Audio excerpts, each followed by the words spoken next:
Hello there and welcome back to our course for today. We've already begun our school, preschool, and we have exhausted in our last video what Forex is all about. And we've discussed all of this. So if you haven't watched that, go back to it. Okay, we're still in preschool. And now, today, we want to begin with 1.2. How do you trade Forex? And we're going to look into all of these, how to make money trading Forex, and this and that, and lot size, and it's a lot. But again, as promised, this is a crash course. I'm going to take it as fast as possible, so that way you don't need to study, read word for word and everything, spend hours, and all that. So let us begin with the first one here that says how to make money trading Forex. So basically, how do you make money trading Forex? How actually do we and you and I will able to make money in trading Forex? So if we believe that one particular currency will go up and appreciate, and another currency will depreciate, right? We'll buy and we'll sell the currency. That's it. That's how you make money. So the objective of trading Forex is to exchange one currency for another in the expectation that the price will change. So that is how it is. So let's take an example here. So let's say you purchase a 10,000 euros at the Euro USD in the exchange rate of 1.1800, and you bought 10,000 euros right here, and then you will be negative 11,800, right? And then let's say 2 weeks later, right, you came back to sell and you notice that the exchange rate has increased from 1.1800 to 1.2500. So how much did you make? Remember your boss, right? So let's do the summary here. 1.1800 minus 1.2500 minus 0.07, right? Let's do it the other way around. 1.2500 minus 1.1800 minus 0.07. Sorry, 0.07, right? So this is how you actually calculate it, right? You do not include the very first digit that has a decimal ahead of it. So let's do it this way now. 2500 minus 1.800, boom, 700, right? Good. So disregard this very first one whenever you want to calculate how much you're making in the forex market. Okay, so just go with these figures by the right hand side. So how much profit did you make after 2 weeks? $700. So that is how it is. Like we say, it's a crash course. We're not going to go into detail, like explain all this. No, that's in simplicity, in a nutshell, what we have just done, right, and calculated here. That is how you make money in the forex market, right? So next, after that, we have base and quote currency. What is the base and what is the quote currency? The base currency is what, like GBP against the USD, right? The base currency is the very first currency right here, GBP, and then the quote currency is the USD, and this is the price of the GU currently, which is the quote currency, the price at which you can buy or either sell at the current exchange rate. So yes, let's move ahead. And what else do we have to know? Okay, nothing much. We said that we've talked about this. You would buy the pair if you believe the base currency will appreciate or gain value related to the quote currency, or you will sell the pair if you think the base currency will depreciate or lose value relative to the quote currency. Basically what it's saying, if you click on buy, it means that you believe that this base currency GBP will increase, will appreciate in value, right? While the USD will depreciate in value. So you click buy. However, if you believe the Great Britain pound will depreciate in value and the US dollar will appreciate in value, you quickly do what? You sell. That's how you make money in trading Forex. Then we have long and short. What is long and what is short? These two terms means buy and sell. So you hear traders often say, I went long on this pair, or I went short on that pair. They're basically telling you, I bought this pair or I sold this pair. So when somebody tells you long GU, you know, your person is saying buy GU. If somebody says short EJ, right, the person is saying sell Euro JPY, Euro against the Japanese yen. So basically that's what it is. Flat or square, squaring up, rubbish. Not rubbish actually, but that isn't important to us right now. So we have the bid, ask, and spread. What is this all about? Okay. The bid is the price at which your broker is willing to buy the base currency in exchange for the quote currency. This means the bid is the best available price at which you, the trader, can sell to the market. If you want to sell something, the broker will buy it from you at bid price. Then what is the ask? The ask is the price at which your broker will sell the base currency in exchange for the quote currency. This means the ask price is the best available price at which you can buy from the market. Then we'll have spread. What the spread is basically the difference between the bid and the ask price, the amount of money your broker takes from you for executing any transaction.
So what did we say the bid was the other time? Let's go back.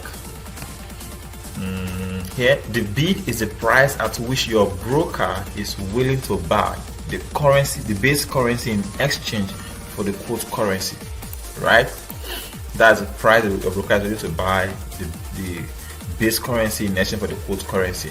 And then the ask price is the price at which your broker is willing to sell the base currency in exchange for the quote currency. And what did we say the spread was the other time? The spread is the difference between the bid and the ask price, and the spread goes to your broker. That's his commission for taking you into any trade. Now let's look at the spread. Look here, down here to my right hand, where the mouse is. I don't know if you can see the mouse. Look at this crosshair. You see spread here, right? And you see 10. So for every trade you execute, right, your broker is charging, which my broker is charging me 10 cents. And it goes along like that. You know, when you trade cross pairs, you know, we talked about cross pairs, right? And cross pairs are pairs you neither have the the US dollar in all of them. So this is the cross pairs, right? You see, it is more expensive, 23 cents. Let's go to exotics. Let me show you one exotic pair here. Let's take this. Where is gold? Gold. Yep. So you see gold. Look at the spread, 260. And let's use. This is also an exotic because it's very, very expensive. USD versus 3 ROI, right? So look at it. The spread is what? 4,120. The amount of money you must pay to your broker for executing any transaction you carry out here. And you see this difference here? This is the difference between the bid and the ask price. You see this red line and the black line, where you can make your lines any color you want, but basically that's how it is. So it is what it is. So let's move on to the next. Know when to buy or sell a currency. This is absolutely so simple, right? We don't want to talk long or much about it. know when to buy or sell a currency. So what is it all about? If you believe, like we said the other time, that the base currency as it is here, the euro, will appreciate in value, right, will increase in value, you buy. If you believe the euro will depreciate in value against the US dollar, you sell it. So what are you doing basically? You are buying and selling economies. So if you buy, you mean you are buying the eurozone, and you believe the European Union will appreciate, its economy will do better than the United States economy, right? So you buy. However, if you believe the United States economy will become better and will do better than the eurozone, right, what do? You sell the euro. That's basically how you make money. That's how you trade. So you have to know when to buy and when to sell. That's basically all there is to it. So trading in lots, what is this all about? How to trade forex with USD CHF? Basically the same thing. Buy and sell. Know when to buy and know when to sell. So trading in lots. You go to the grocery store, you want to buy an egg, right? Nobody will sell to you just a single egg. They come in lots, right? Like 12, 6, 24, and like that. That's how it goes. In the same way as well, in forex trading, you trade in lots. Nobody's gonna sell you 1 unit, just 1 unit or 1 pip or $1. No, you trade in lot sizes. So in forex, we have different kinds of lots, right? We have the micro lot, the mini lot, and the standard lot, depending on your broker, right? And then also we have margin trading. So what is margin trading? Well, margin trading is the amount of deposit your broker will require from you to put into your account before you carry out any financial instrument, right? And then what is leverage? Well, leverage on the other hand is the amount of financial instrument your broker will let you to control depending on the number on the amount of margin you have. So let's take for example, say you have a leverage of 50 to 1, which is also known as 2% margin requirement. This means that you have to have a $2,000 margin in your account before you can control financial instruments worth $100,000. Do you understand? Your broker can allow you to control a trading size worth $100,000, even if you do not have $100,000.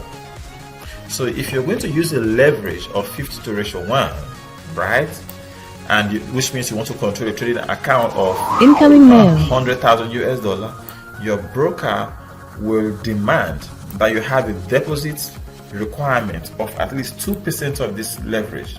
And that will be $2,000 in your account. It is what it is. So leverage is so huge, and in as we go on in this section, there's an entire chapter dedicated to leverage alone. So when we get there, we're going to dig deeper into leverage. But just understand that leverage is the amount of money or financial instrument or position sizes you can open courtesy of your broker, even if you do not have the particular amount, right? But you must have a margin that can be able to pull that kind of leverage. So if you want to control a financial instrument of say $100,000 or 100,000 units, you must have 2% of margin requirement. This 2% will be the minimum deposit required from you. You're not losing that money; it will be in your account, but your broker will use that to help you get into the market and control financial instruments what's up to that amount. So benchmark interest. Did I skip something? Rollover. Okay, rollover. This is the interest, right? The interest you have to pay for carrying out a rollover trade. A rollover trade is let's say you open a trade on Monday and you allow the trade to run till Tuesday, right? Your broker is going to charge you a rollover fee or a swap fee for that transaction. So it's still very minor, like 0.06, depending on your account size as well. So that's it. Then we have benchmark interest rate. All these interest rates, they really are important in the foreign exchange market, but just know how much you'll be paying. Suppose you have a rollovers and swap fees. That's the amount of money you'll be paying. So if it's for a GPY pay, you'll be paying minus 10 cents or so, 10% or so. It's really minus, right? So let's talk about PEEP, right? We saw that the other time. So what is a PEEP in Forex market? So what is a PEEP? The unit of measurement to express the change in value between two currencies is called a PEEP. The unit of measurement to express change of value, to express the change in value of two currencies is called a PEEP. So let me show you here. Look at this chart very well, right? Look at this. Let me show you from 1 minute kind of perspective. Load. You see these two lines, right? When they come down, just one tick down, that is called a PEEP.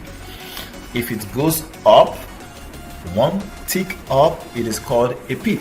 So the value of this measurement, right, is called PEEP of this movement. So if it goes up 100, 200, right, it's called a PEEP. So look at this here, this crosshair. Look at the middle, you see 115. Before that you see 37 and 75, 75.949. That's the market price, and these are the values. This is just how it works basically, right?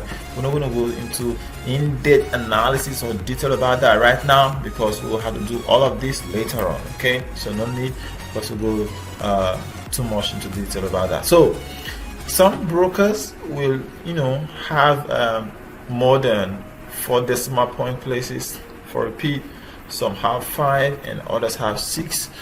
So let's say if the Euro USD moves from 1.1050 to 1.1051, that 0.001 USD rise in value is called 1 PEEP, like we said the other time. So if it moves up or ticks up 1, 2, 3 PEEPs, right? So in Forex market, the market basically moves in PEEPs. Now, what is a PEEP? A PEEP is a fraction of a PEEP, right? So this last decimal number here, or the last fraction, this PEEP here of 4, and some brokers, they basically do have 5, a PEEP, right? So we are being told that it is a fraction of a PEEP. That's what makes a PEEP. Should you really be concerned about this? No. But how do you calculate a PEEP? Like we said the other time, if it moves up and down, you calculate, right? So let me take you to a live chart. We'll be reading too much. Let me see if there's something I'm going to skip here, or no, how to find the PEEP value in your currency trading account. So let's go to a live chart. Okay, let's discuss how to calculate PEEPs. Right? So let's say you believe the market is going to come down from this point to this point. So let's have our opening point here, and this is what 75979. So let's put that down. From here, 75.979. That's what we said, right? Sorry, 979. Yeah, 75979. This is just a rough estimate. Okay. So, and then you believe the market is going to slump, just as it did here. It slumped from this point down to this point, or this point, right? 75855. Let's draw another line here and see 75855 minus 75.855. So what is the difference? How many pips? That's going to give us 0.124. Now, if you recall, the other time we said you should definitely remove the first two numbers, and work with the numbers on your right? So let's do this again. Now we have 979 minus 855. So 979 minus 855. What is the difference? 124. So the difference from this high to this low is 124. And if you look at the crosshair very well, if you look at the number at the middle section of it, right after you have 8, you have 17. My hand is checking, moving up and down. That's why it's not static. So we have 125, right? But over here we have 124. It's actually 124, but we just cannot pinpoint this exactly at the place why we are drawing. So that is why we're saying 125, because my hand is moving.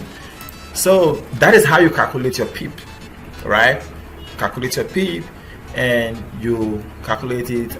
You multiply it by your lot size to give you the amount of money you make. So when you have 124 pips, and say you take a 0.24, so that's the distance, right? The difference and the movement, right? 124. So let's say you have a lot size of 0.04 or 0.02, right? Multiply by 0.02, that's 2.48. So in that trade, if you have taken a trade and you added a lot size of 0.02, right, you are going to make $2.48 in this movement of 124 pips. That is just how it is. However, if you have a lot size of, let's say, 10 multiplied by 124, that's 1,240 US dollar. Boom, lots of money, right?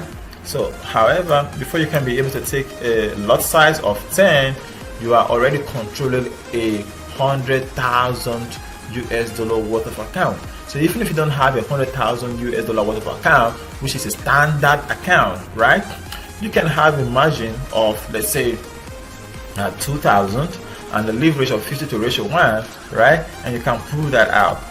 However, if that trade goes against you and you have $2,000 in your account, right, in just 124 pip movement, you will be down in your account to negative 1,240. So if you multiply, remove that from the $2,000 account, you'll be left with 760 US dollars. So you see, leverage is good, leverage is bad. In fact, leverage is your worst enemy when it comes to trading forex. So what is a lot size in forex?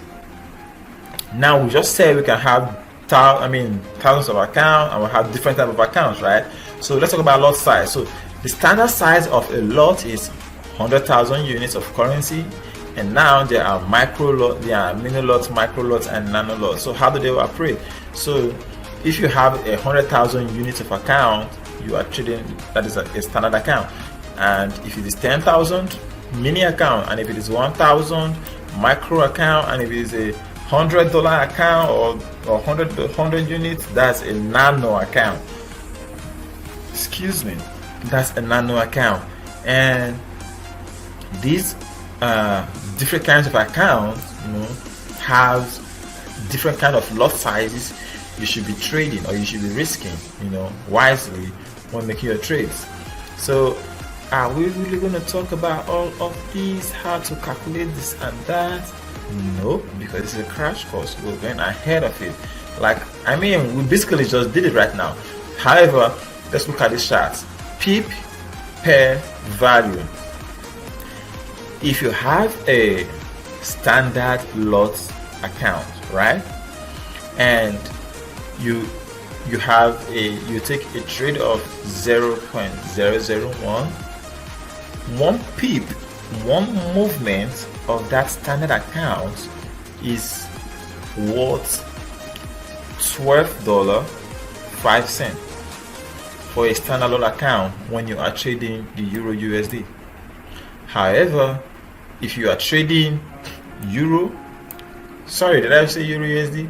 If you're trading the USD JPY, right, and you execute a trade and you said 0.001, right? It will cost you $10 per pip for a standard lot account. That is an account that is over 100,000 US dollar, or at least 100,000 US dollar. However, we talked about leverage the other time. If you don't have 100,000 US dollar and you want to control this kind of account, you must have at least 2% deposit of that unit of account amount, which is your margin. That's like 2,000 US dollar in your account as your margin, and so you can control financial instruments worth 100,000 US dollar. However, like we said, it's risky for you to be doing that. So it's a mini account, right? A mini lot size. If you have this, it's going to cost you $1. If it's a micro lot, it's going to cost you 0.01. And if it's a nano lot account size, it's going to cost you 0.01. So these are just how you should be able to structure yourself. Know how much is in your account, know the kind of account size you are opening, and know the amount of the kind of lot sizes you should be taking while trading, right? So look at this chart here. We're saying a standard lot represents $10 a pip when using Euro USD as a base currency. Then a mini lot represents $1 a pip when using Euro USD as a base currency. Then a micro lot represents 10 cents a pip, and a nano lot represents 1 cent per pip when trading these currencies, right? So what the heck is leverage? We just said it the other time. Leverage basically allows you, right, to control a financial instrument even though you don't have that account, that money in your account. So let's say you have 1,000 US dollar as deposit in your account, and you want to control a financial instrument worth 100,000 of currencies. Your broker will let you do that. Yes, he shows. He will let you do that. It's not because you'll be having this money on your own that you can withdraw to your account. No, but you'll be able to trade a position size like this account can trade on its own. So you can trade something like somebody who owns 100,000 worth of account. So let's move on. What is here? Like I told you earlier on, we have a section dedicated entirely to leverage because it's very, very cumbersome. So we're not going to exhaust all of it right now. So let's talk about how to calculate profit and loss. I think we've done that right now. Here we are looking at the live chart. Let's use this chart as an example to calculate how to make money, or how to calculate your pips, right? Let's look at this point. Let's say you believe the market is going to drop from this point right here, right, at 6.5.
6, 7, 8, 9, 10 hours, you would have made that money.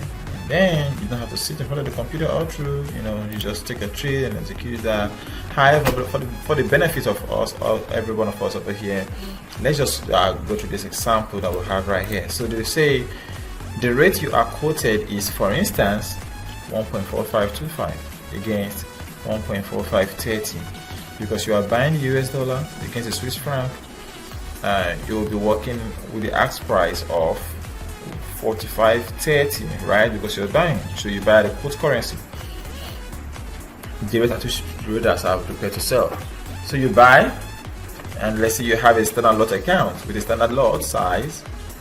A few hours later, you notice that from 45.30, the price, rose to 45.50, and you decide to close the trade to sell. The new quote that you have sold at USD CHF is 45.50, right? And 145.55 since you initially bought to open the trade. So what would be the difference?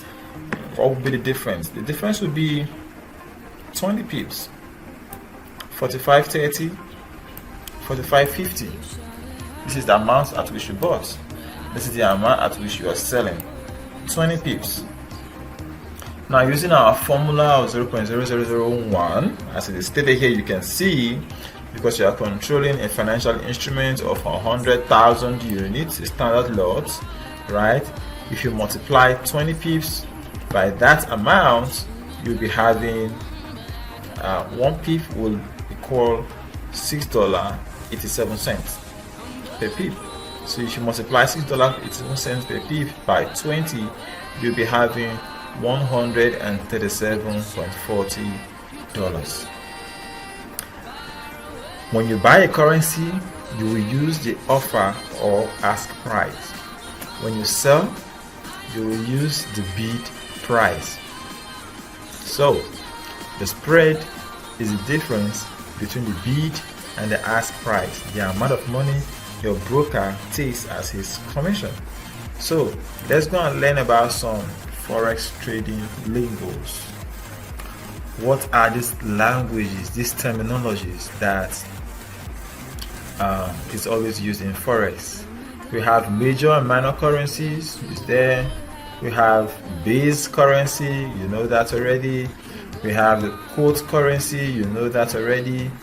So in this example, USD CHF, USD is the base currency, CHF is the quote currency. Then what is the pip? A pip is the smallest unit of price of any currency. Any tick up and down, it's called a pip. What is a pipette? A pipette is a fraction of a pip. Some brokers quote fractional pips or pipettes, right? That is that. Then what is the bid price? The bid price is the price at which the market is prepared to buy a specific currency pair in the forex market, rather. That is bid. When you say bid, they buy from you. When you say ask, you are buying the offer price, the price at which the market is prepared to sell the currency pair, right? Then the bid and the ask equals a spread. The difference between the bid and the ask price is the spread, and that's the amount your broker is charging you for helping you to execute that transaction, right? And then quote convention, transaction cost, and all this, and and not for us. Margin. What is margin? The minimum amount of the minimum money your broker requires from you to put in your account for you to be able to control any financial units of currencies you want to control, right? So that deposit must be there. The broker demands that, so put it in your account, then he will let you trade, and let's see how you'll be able to control that money. And then we also talked about leverage. Leverage is the amount of financial units or transactions your broker will let you to handle with your little money. Guys, take this very, very serious. Margin is the amount of money your broker demands from you to have in your account, deposited in your account, right? Your broker is not taking that money from you, it will be in your account. Then the leverage will enable you, the leverage you choose, you are the one going to choose. Your broker is not the one choosing for you, you're the one choosing, right? So your leverage is the amount of financial units you want to control. So let's say you want to trade like a big boy who has 100,000 US dollar in your account, whereas you do not have 100,000 US dollar in your account. You can put $2,000 in your account and you can take position size worth 100,000 US dollar, like somebody who has 100,000 US dollar in his or her account.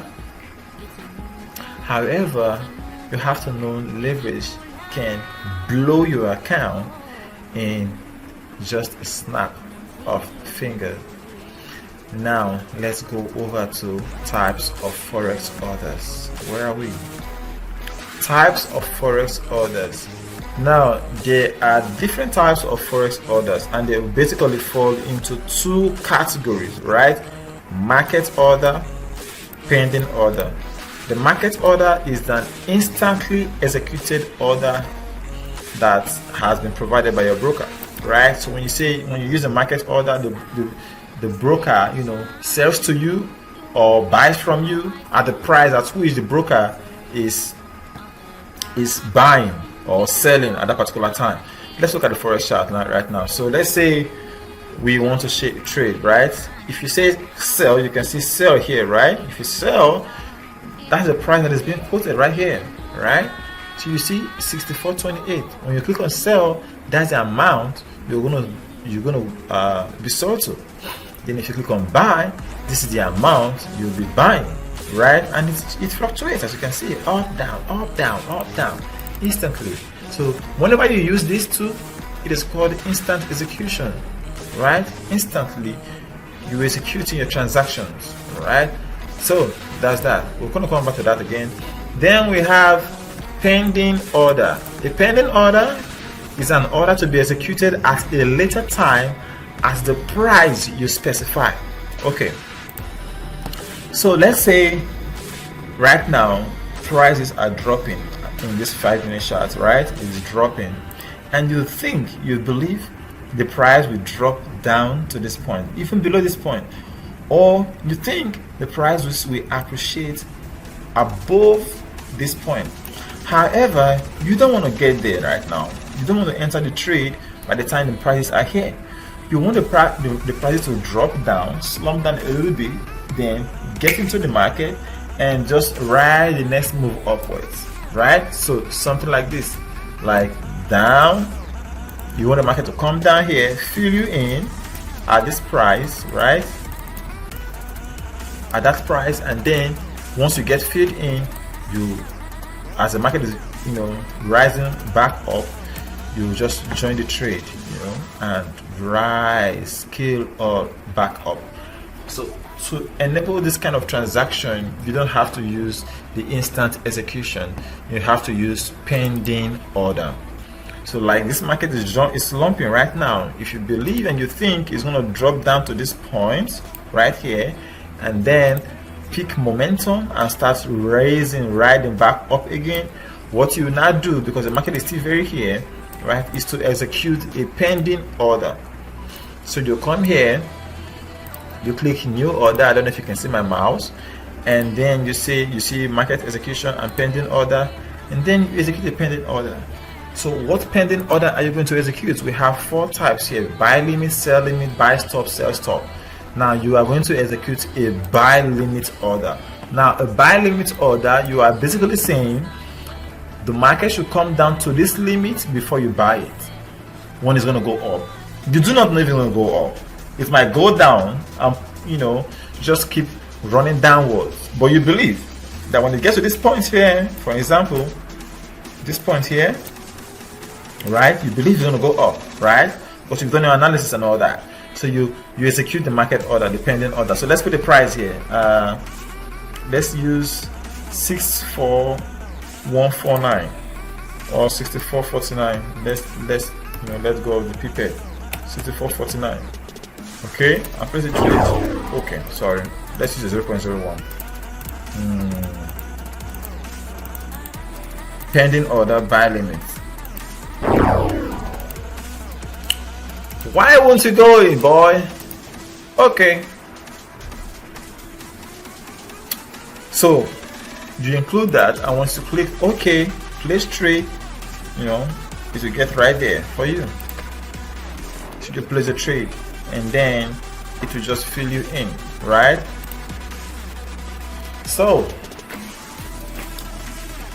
let us talk about market order in detail. I mean, we've talked about limit order, buy limit, sell limits. Okay, we only talked about buy limit, right? So a buy limit, you believe the price is going to come down before it raises back up, right? Then a sell limit, you believe the price is going to go up to a particular point and then come back down. So if you believe the market is going to, let's say when you came to the chart the following morning, you saw markets here going up like this, right? And you believe at this point here, you know, from your analysis, you believe at this point the market is going to slump, right, down to somewhere incoming mail to this region or here, like this.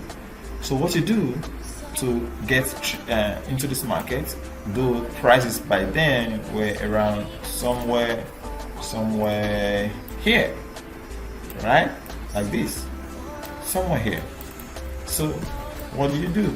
You came and you clicked your new order, and then you said sell limits, right? And then you put the price at which you think the market is going to come down. 65112, and then over here you type 65112 or 6501. Let go of the people. And then you click OK. You see, we are right here already.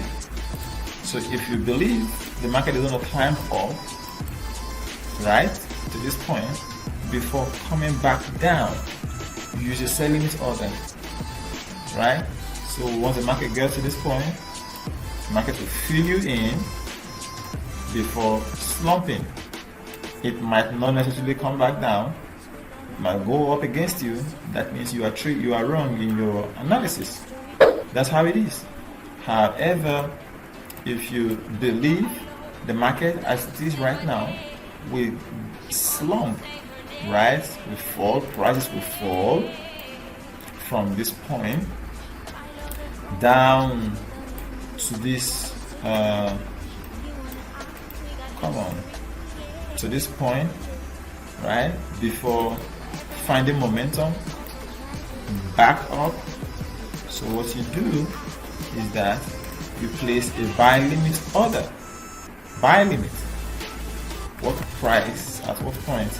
6362. So you come here and you type in 6362.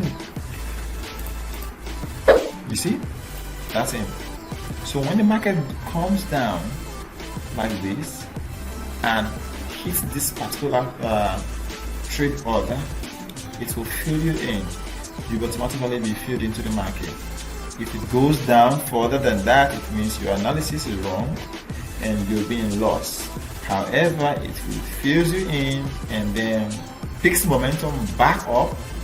You now become, profitable in the trade. It means your analysis is correct. It's correcto. Alright guys, let's go back on to the market, to the charts, to our school and our classes. So I believe you now know how to use a buy limit and a sell limit order. Okay, just remember for the last time, if you are saying a buy limit, you believe the market will get to this point, right? Get to this point and rise back up. Oh no, this is not what I wanted to write. So a buy limit goes from bottom to top. That's the buy limit. Okay, it goes from the bottom to the top. That's a buy limit. Then the sell limit right over here goes falls from top to the bottom. That's for a sell limit, right? It's correct. So that's how the sell limit works. So you believe it will get here and then slump back down. So you declare sell limit and you get to anywhere you want to make it be, anywhere you want to stay, right? If you believe you want to be here, you want to rise here before falling back down, execute it. It's up to you, whatever you want to do, whatever you feel comfortable doing. So it is what it is. That's how buy limit and sell limit works, right? So next we have buy stop and sell stop. So let's go back to the chart as well and do that. We are going to close all this, delete all these lines we have there. So this is where the market is right now, currently, right? It's trading at 64.24, right? The bid and the ask price. Okay, so let's say you believe the market will continue its momentum up, right? And you don't want to get in at this point. You don't want to get into the market at this point, but you believe it's going to continue its momentum upwards. However, you would like the market to leave this area.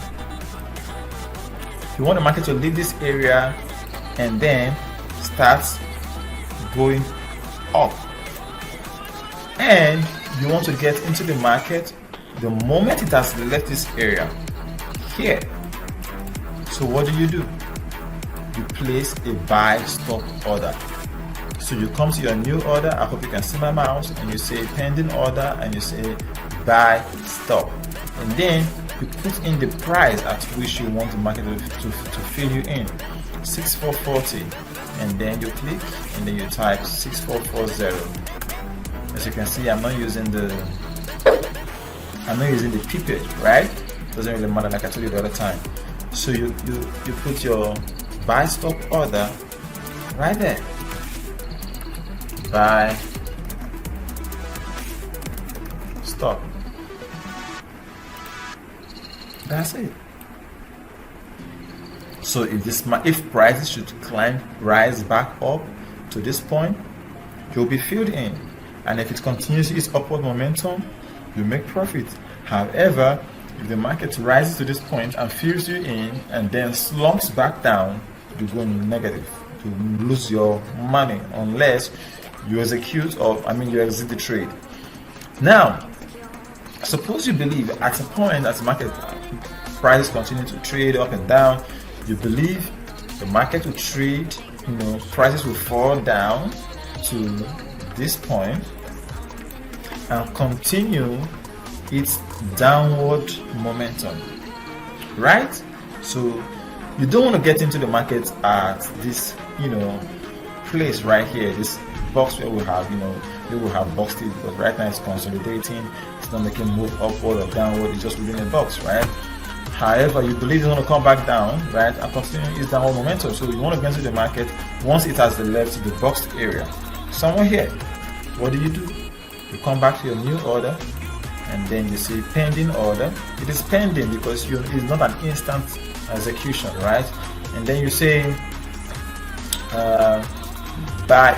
sell stop, and then you fill in the price you want the market to be filled in, 6403, and then you say 6403, and you say place your trade. As you can see, you have placed your sell stop order. Did you move it again? Mistakenly, my mouse is moving.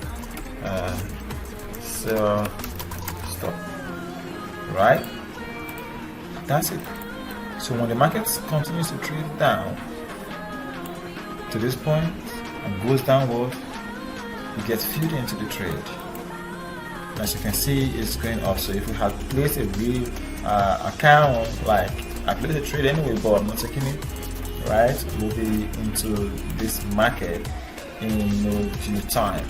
So let's close all of this, close this, delete all of this. So this is how the market works in pending orders.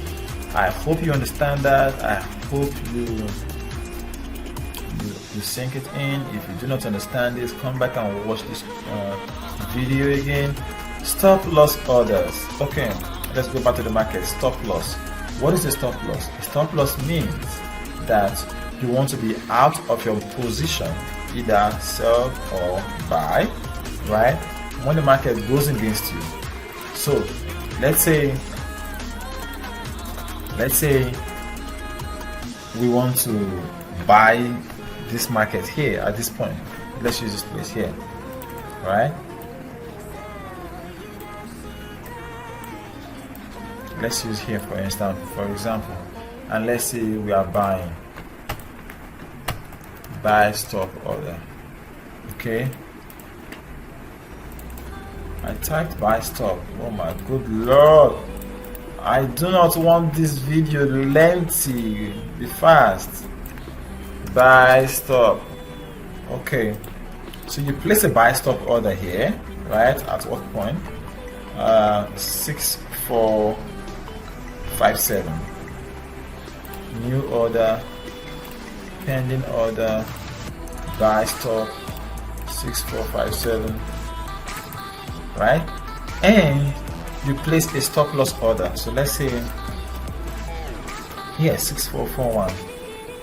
Stop loss 6441. Now, if the market, trades upward, it will get to your stop loss. Nothing will happen because you're not in a trade yet. And then it continues to trade upward. Prices are rising, and it gets to this point, right? You become active. Your trade becomes active in the market. And it continues to go up, right? You'll be making money because you predicted correctly, right? You make money. However, if for any reason the market fills you in here and rose to this point and then slumps back down, you lose money, right? And then if it hits your stop loss, you'll be out of the trade, negative whatever amount of money you lost. So stop losses are used to protect you from losing too much in the market. And stop loss basically means your analysis is wrong. So you are saying when the market gets to that point, take me out. And we all make losses. Everybody makes losses. Everybody takes a lot. Professional traders and all that. Let me show you a very good example, right? Take a look at this chart here. This is not that very glaring. Let's use a 1 hour chart. I'll show you, right? Good, let's use this one. You see this region right here, right? And the market is failing to break. It closed here and it tried to push up again and it failed to break. And then you say, wow, all of a sudden you saw this huge bullish pressure to the downside. And you're like, wow, the market has changed momentum, right, to the downside. The bears are in the market now, and it's time for me to take my trade. And you executed a sell stop order. And you executed a sell stop order right here. Sell stop order at, let's say, 655, right? At 655. And then you put your stop loss order here, 6579 at 6579. Okay, and then you said place a trade. Oh my good lord, she didn't fill us in. Oh, okay, but you get the idea, right? I don't know. I don't want to, waste my time with that. I know what's going on. Never mind. So you place your trade, the market starts going down, and go to this point, and then it stalled. And you're like, well, it's going to go down because it has already started moving downward, right? And then all of a sudden, it started pushing back up. Remember, you place your stop loss here. You placed your stop loss right here. However, the market kept pushing up, smashed your stop loss, took you out of the market, went traded up to this point, failed to close right here, and started coming back down again. See, it always happens in the market. You can't be careful enough. It always happens. It's happening again right here. Take a look. So the market traded, got to this point, right, and it failed to break upwards. It's slumped back down. Slumped downward, dive downward again. How many pips? Let's say about over 100 pips. At 683, and then all of a sudden the market started coming back up to this point, and it's failing to break up as well. And you're like, well, I'm going to go into this trade because previously this was a resistance level. The market failed to break this region, and right now it is trading right here again.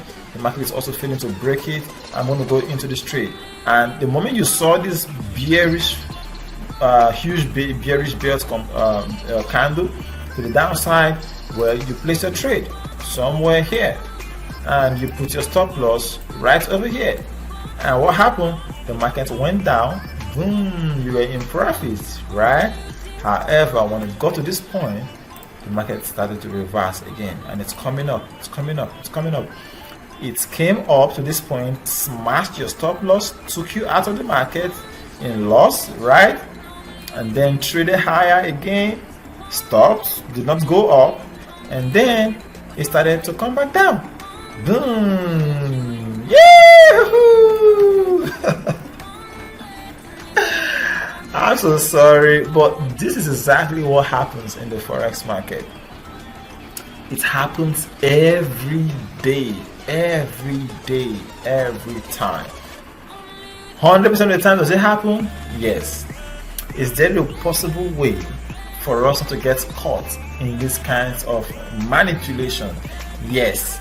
Can we learn about that? Yes. Does Babypips teach that? No. Is Bebold FS going to teach us that? Yes. When? In the future, not right now, because you're not ready, okay, to go live. Trust me, you're not ready to go live. If you're still listening to this video at this point, you're not ready to go live, okay? So keep watching, okay? These are just the preliminaries, right? So trailing stop, you still need to know about this. What is trailing stop, right? So let's say you got into the market at this point here, right? And you put this is your stop loss, and you got into the market here. And if you choose a trailing stop, they are from 20, 40, 60 pips, 80 pips, 100 pips. What you're basically telling the market is that, let's right click, I think we will have a trailing stop here. Trailing stop, right? Yeah. So you see we have 80 pips, 85, and you can put your own trailing stop. You can say 20 pips, right? Or 40 pips, right? I know why it's not becoming active, but on all that. So if you do that, what you're actually saying is that once the market has gone in your favor, in your position for like 20 or 80 pips, right? The stop loss that you have placed should automatically move from this point right here down to where you enter the market. And so if it does that, even if the market goes up again, right, and hit your trailing stop, you'll be out of the market, but you're not going to lose your money. Your capital will stay in place, intact. So that's the meaning of trailing stop. You're just saying, hey buddy, follow me, right? As the market goes down, if it goes in my favor, trade my stop losses by 20 or 80 pips, right? Like that. So if the market goes in your favor, your stop loss moves. If it goes downward in your favor, again, automatically the stop loss moves, right? If it goes down again, your stop loss moves down as well. And if for any reason the market fails to go down and it comes back up and it gets to this point, boom, what happens? It hits your stop loss, it takes you out of the market, you don't lose no money, your capital and your profits are secured. That's how trailing stop works. So limit orders versus stop orders. You are the one going to know which one is good for you. Okay, so at this point in time, let's just you're going to learn all of this as time goes on. So just know what limit orders are, what stop orders are, right? Like buy stop, sell limit, buy limit. You know that already, right? So in conclusion, buy stop is to open a long position at the price higher than the current price. Sell stop is to open a short position at the price lower than the current price. Buy limit is to open a long position at a price lower than the current market price before it pushes back up. And then sell limit is to open a short position at the price higher than the current price before it pushes back down. So try to ingrain these images into your head. Buy limit comes down, boom, fills you in and goes back up. Sell limit, from a high position, the market trades up and hits a strong resistance level, and boom, it pushes back down. That's how it is. And then buy stop, higher position and just keeps going up. Sell stop, lower position and just keeps going down. That's basically how they work, right? Demonstrate your way to success, guys. I think we are almost through with 1.2, just one left.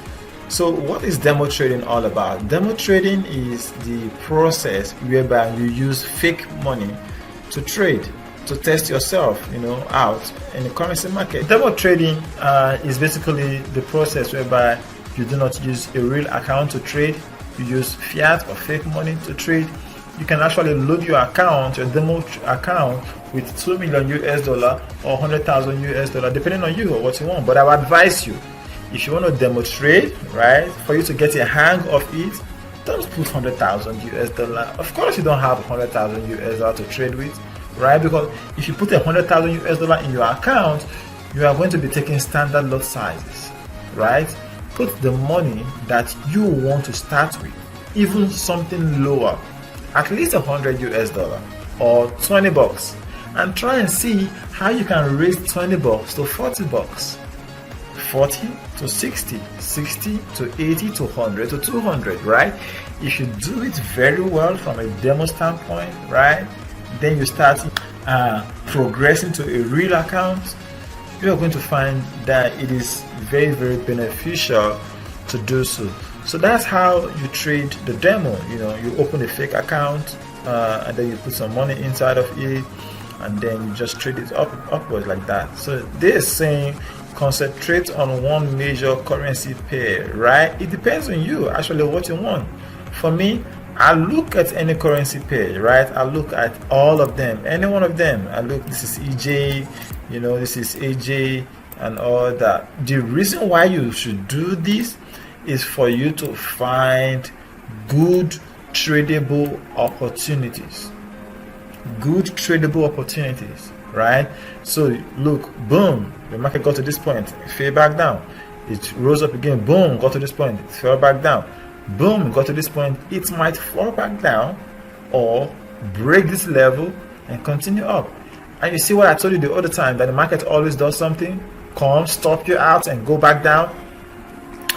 You see, at this point here in the market, look at my crosshair very well. At this point here, let me draw an object there for you to see what I'm talking about. At this point, right, if you had taken a trade here, you've done nothing wrong. If you had taken a trade in that place here, there's nothing absolutely wrong with your trade, right? And you see what happened after taking the trade here, the market went in your direction. The market went in your direction, fell back down. Where is the shot? Let's use one now, shot.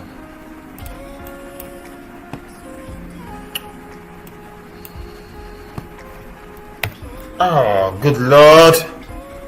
Get out. And you see, okay, we were right. The market fell back down to this point, right? However, if you had traded your stop loss, right, your stop loss would be somewhere here. However, the market came back up again to retest this level. If there were stop losses right here, they were taken out, it's closed here, and then the market started to plummet. Boom. coming back up, came back down, boom, and all that. So you can't be too careful. Losses are inevitable when it comes to trading Forex. Alright guys, enough of this. So let's go to our next section that says, lastly, for 1.2, it says, so please do not come with the mindset of trying to make a fortune out of Forex trading. No, you're going to be disappointed, right? Believe me, right? Let me tell you this. Come with the mindset of knowing how to protect your capital, how to manage your risk, how to protect your investment. Come with that kind of mindset. If you come with the mindset of, I want to become rich tomorrow or 5 or even 3 months, 5 months, 6 months, oh no, you're not going to get it. You are not going to get it. It took some people 4 years. I know of somebody 4 years, 3 years, 5, 6 before they started making consistent profits from the market. So what do you think happened to them all along? 1 year, 2, 3, 4. They were busy struggling with trading, taking losses, losing a lot of trade, making mistakes, learning and relearning and doing all sort of things, sharpening their skills and everything and all that. So please, you see, if you come with the mindset of trying to make a fortune out of Forex, you're going to be disappointed. In fact, you're going to lose your money. Do not quit trading, not quit your business or whatever it is you do for Forex. Forex is not a get rich quick scheme. Forex trading is a skill that takes time to learn. Okay? It takes a lot of practice and experience to master. Practice trading on a demo account until you find a method that you know inside and out and can comfortably execute objectively. Basically, find a way that works for you. At this moment, you are not ready. Alright guys, I'm going to take a quick break, and then when we'll come back, we'll go to 1.3 because we're actually done with 1.2. We'll be going to 1.3, and believe me, our crash course is very good because we are really doing everything really fast. You're not going to take 30 minutes to read all this. It's going to take you more than an hour or two and all that, but I know with our discussing and everything, you're learning a lot. So